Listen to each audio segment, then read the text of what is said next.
Jsme v terminálu ČD DUS terminál v Lovosicích. Tento kontejnerový terminál začal svůj provoz v roce 2006.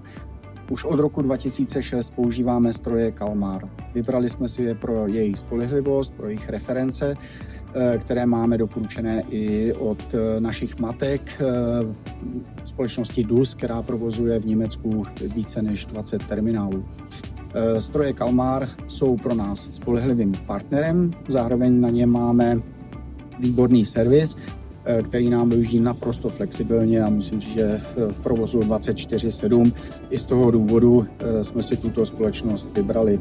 Věříme, že budeme používat stroje Kalmar i do budoucna. V současnosti nás čeká právě výběr dalšího stroje pro příští rok, tak věřím, že i další stroj bude velmi kvalitní. Těmto strojům můžu říct jedině to, že doporučuji i ostatním operátorům terminálů, aby si tyto stroje pořídili a provozovali, protože jsou naprosto bezproblémové.